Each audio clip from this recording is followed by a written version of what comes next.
Bismillahirrahmanirrahim. Assalamualaikum warahmatullahi wabarakatuh. Alhamdulillahi rabbil alamin. Wassalatu wassalamu ala asyrafil anbiya wal mursalin Nabiyina Muhammadin wa ala alihi wa man tabi'ahum bi ihsan ila yaumiddin. Allahumma anfa'na bima 'allamtana wa 'allimna ma yanfa'una wa zidna ilma. Puji syukur kita panjatkan pada Allah Rabbul Alamin. Salawat lan salam mugi-mugi tercurah pada junjungan kita sekalian, Nabi yang mulia, Nabi agung, Nabi kita Muhammad sallallahu alaihi wasallam. Subuh hari ini kita bersyukur pada Allah bisa berkumpul kembali salat subuh berjamaah, dan tema kita kali ini adalah amalan itu dinilai dari penutupnya, tidak hanya dari awal. Jadi ending atau akhir kita itu seperti apa, itulah yang nanti jadi perhitungan kelak. Kita belajar saking keadaan di bulan Ramadan, yaitu di 10 hari terakhir saking bulan Ramadan. Itu kan amalan-amalan yang penting-penting itu ada di akhir-akhir. Kalau awal-awal ki wis biasa. Biasa jamaah Masjid Al-Hadi juga kebak gitu pasti pas awal Ramadan. Mudah-mudahan ya tetap kebak juga sampai akhir. Namun biasanya wis jadi sunatullah itu jamaah itu semakin berkurang. Makin maju. Iya toh Pak? Iya. Karena biasanya memang kalau mau semangat itu biasanya di awal-awal. Padahal kalau kita lihat dari hadis Rasulullah SAW itu kalau masuk 10 hari terakhir dari bulan Ramadan, syadda mi'zarahu wa ahya laylahu wa aiqadha ahlahu. Ketika masuk 10 hari terakhir saking bulan Ramadan, syadda mi'zarahu, beliau mengikat kencang sarungnya. Ini ya, bagian bawah ini diikat kencang. Maksudnya apa? Ibadah terus. Wa ahya lailahu, hari-hari terakhir itu beliau hidupkan malam-malam yang ada. 10 hari terakhir itu beliau hidupkan. Wa aiqadha ahlahu, dan beliau bangunkan keluarganya untuk sholat malam, untuk menghidupkan malam-malam akhir Ramadan. Muttafaqun alaih. Hadis ini diriwayatkan oleh Imam Bukhari dan Muslim. Artinya di sini di akhir-akhir beliau lebih semangat lagi dibandingkan awal-awal bulan Ramadan. Nah, di pembahasan yang lainnya lagi kita lihat hadis Nabi Shallallahu Alaihi Wasallam itu mengatakan, wa innamal a'malu bil khawatim. Amal itu dilihat dari penghujungnya. Ujungnya itu bagaimana?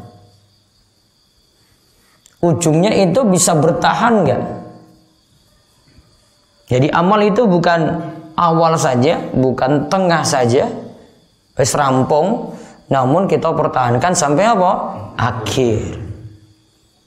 Hadis tadi itu maksudnya wa innamal a'malu bil khawatim. Sesungguhnya amal itu dilihat pada akhirnya. Nah, coba lihat di sini ada kisah tentang hadis ini. Bagaimana orang itu dinilai akhir hidupnya itu seperti apa? Ada hadis saking Sahal bin Sa'ad As-Sa'idi. Nabi SAW itu pernah melihat ada yang membunuh orang-orang musyrik. Wah, kalau dibilang itu dia prajurit yang gagah berani. Ini berarti ketika perang. Namun anehnya Nabi SAW itu malah mengatakan, siapa yang ingin melihat pada penduduk neraka Lihat saja pada orang ini. Yang orang yang pemberani tadi itu loh. Kalau perang itu Masya Allah beraninya luar biasa. Kontan seseorang menguntitnya, membututinya, terus setelah itu ternyata di akhir hidupnya itu dia kesakitan. Terus dia ambil pedang. Terus dia bunuh diri. Dia tusuk. Mati. Berarti matinya itu pas akhir bukan perang. Namun matinya apa? Bunuh diri. Nah, terus padahal tadi orang-orang bilang, wah kalau mau lihat itu pemberani, coba lihat nih orang ini. Ternyata mati akhirnya seperti itu. Lihat lanjutannya di sini. Lalu Nabi SAW itu katakan, Innal abda la ya'malu fima yaron nas amala ahlil jannah. Sesungguhnya ada seorang yang beramal, dilihat orang-orang dia itu, pokoknya kalau penduduk surga itu dia aja ini. Wa innahu lamin ahlin nar, padahal sejatinya dia itu penduduk neraka. Kemudian wa ya'malu fima yaron nas amala ahlin nar wa huwa min ahlil jannah. Dan juga ada orang yang beramal dilihat oleh orang-orang itu amalan penduduk neraka, namun ternyata wa huwa min ahlil jannah, ternyata dia itu adalah penduduk surga. Lalu Nabi SAW itu katakan, wa innamal a'malu bikhawatimiha. Sesungguhnya amal itu dilihat dari apa? Akhirnya. Endingnya itu penutupnya bagaimana? Nah, Bapak Ibu-ibu sekalian, ini hadis penting.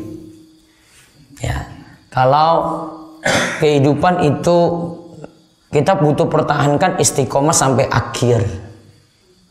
Sama seperti kalau kita beramal, lingkup kecilnya itu misalnya pas di bulan Ramadan ini.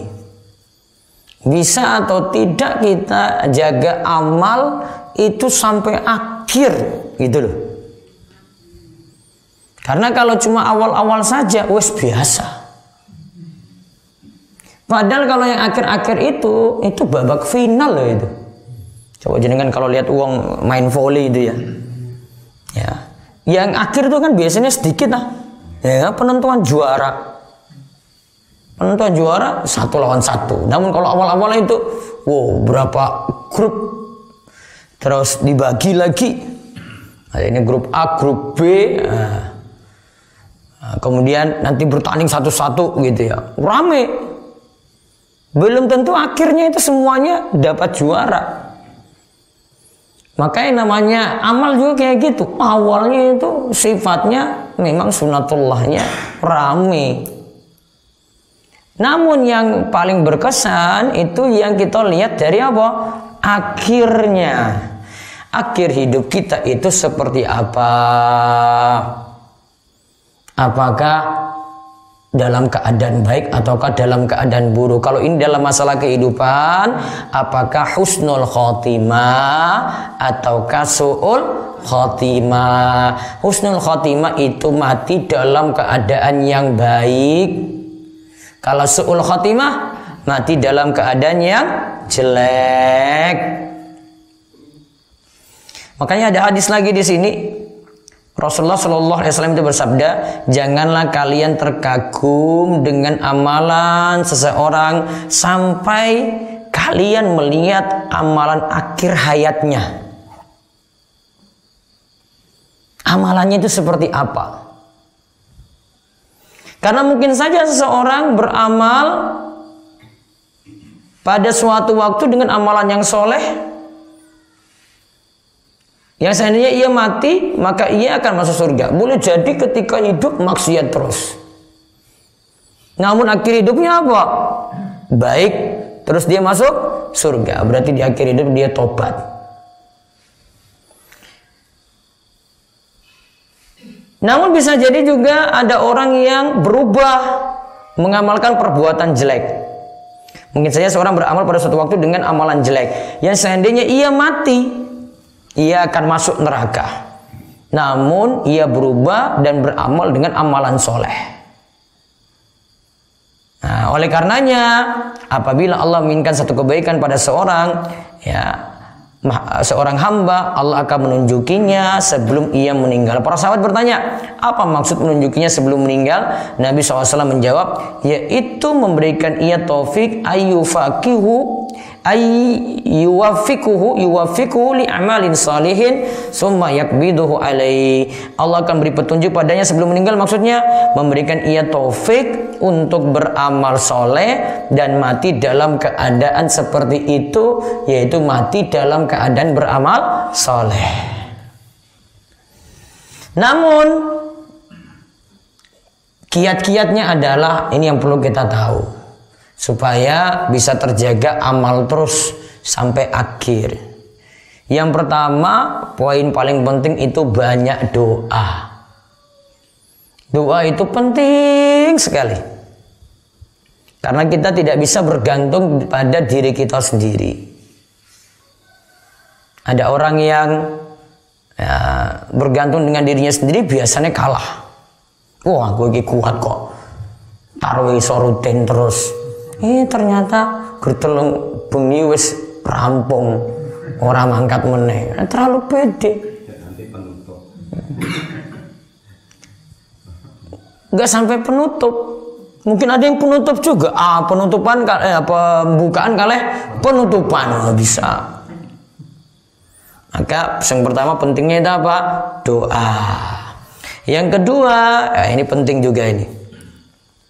Beramal sesuai tuntunan.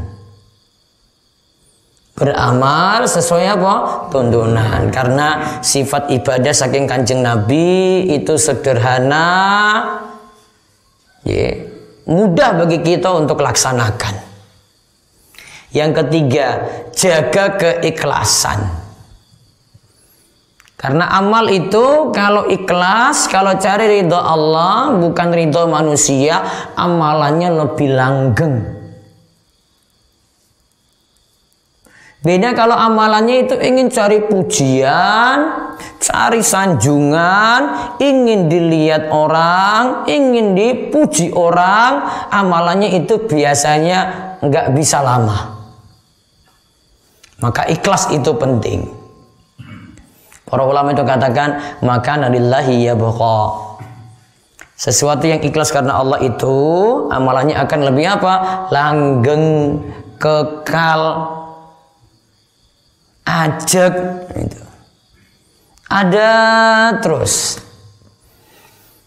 Yang keempat, ibadahnya tidak perlu berlebihan, yang penting wajib dilaksanakan, kemudian menyesuaikan keadaan diri. Contoh, pas bulan Ramadan, biasanya ngantuk dah? Apa obat ngantuk? Apa obat ngantuk, Pak? Tidur. Berarti boleh tidur pas puasa? Malah kita butuh itu. Kenapa butuh? Biar malamnya itu orang ngantuk. Coba kalau jangan forsir terus itu, punya aku ibadah terus aku warak sholat 12 rakaat. Nanti tahajud malam 20 rakaat tambah lagi. Biasanya orang yang terlalu berlebihan, kadang satu waktu capek, kesel, akhirnya jatuh sakit, amalannya nggak lanjut lagi.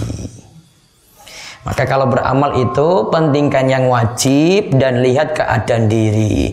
Contoh misalnya kalau baca Quran, yang mudah-mudahan di Masjid Al-Hadi ini hatam ini loh. Insya Allah betul nih. Insya Allah. Seandainya nggak hatam pun orang masalah, orang apa-apa. Kalau di DS itu simba-simba itu biasanya kur 5 ayat wae. Wes maca 5 ayat. Gantian lagi 5 ayat, 5 ayat, 5 ayat. Wes gilirannya sudah semua rampung ya wes rampung. Ratukan sajus, wes orang masalah, wes penting wes rampung. Ya, sami toh? Sami. Itu tandanya kita kadang beramal lihat dari kemampuan. Kalau orang mampu sak juz, ya sudah, mendingan ada daripada nggak ada sama sekali, daripada dipaksa. Ini apalagi simba-simba yang baca, wah suwe banget nunggu, wah aku seorang ngantuk kalau nunggu, wah wes mau coba. Kalau saya kan bisa baca cepat, ini yang baca sepuh-sepuh, tak nunggu, lagi urung rampung. Ada yang suaranya rindih, tenan, wah ini kepiye to mbah aku ora krungu ya, maca terus. Wah, ada yang suaranya cilik banget. Aku biarin aja dia baca gitu. Yang sudah bisa baca, dia baca halaman. Ya, halaman itu. Nah, itu contoh amal itu kadang lihat dari keadaan diri. Yang penting yang wajib. Diingat, Ji. Yang penting apa? Yang wajib. Itu dulu. Yang terakhir, punya teman-teman yang baik, punya jamaah yang baik untuk mendukung. Kalau keadaan sekitar itu mendukung, ini Masjid Al-Hadi ini semuanya semangat, Ji. RT ini semangat semua. Nah, biasanya yang lainnya ikut terpengaruh. Namun kalau sak masjid itu wis malas-malesan, imamnya juga yuk males. Nah, ini Pak Parji ini berarti. Sampai imamnya juga males, wah itu biasanya pengaruh ke jamaah-jamaah yang lain itu loh. Akhirnya bapak-bapak ya juga malas. Akhirnya sholatnya orang-orang saya azan, ya.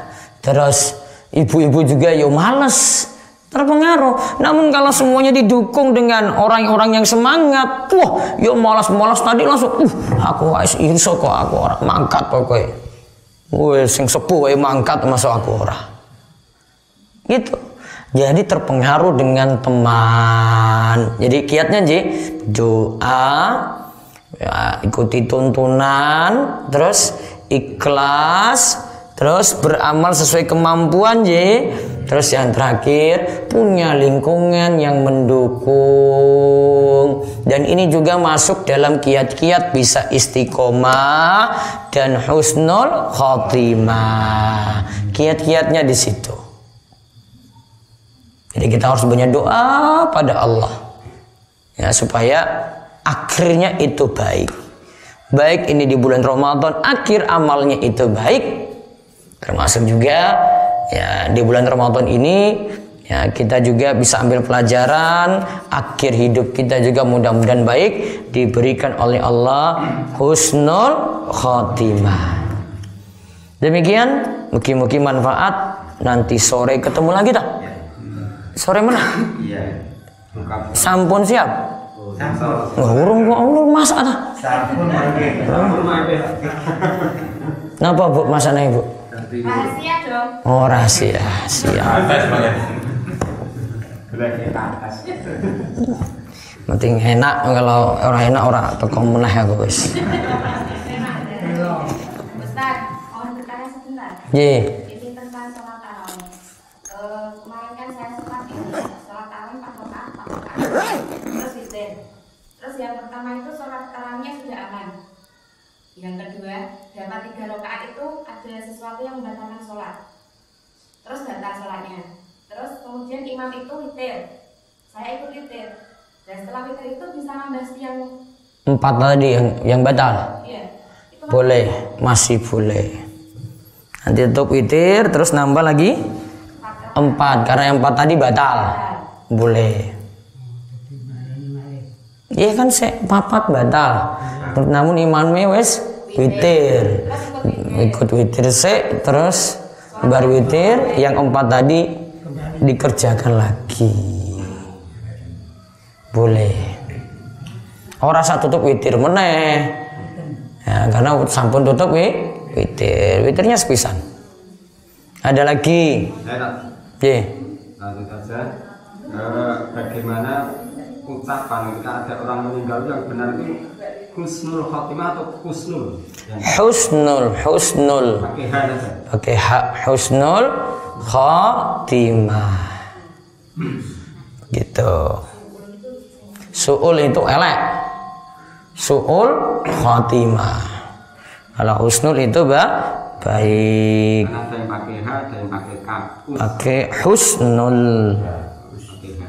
Ye. Cukup ya?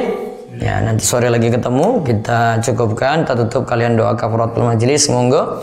Subhanakallahumma bihamdika asyhadu an la ilaha illa anta astaghfiruka wa atubu ilaik. Assalamualaikum warahmatullahi wabarakatuh.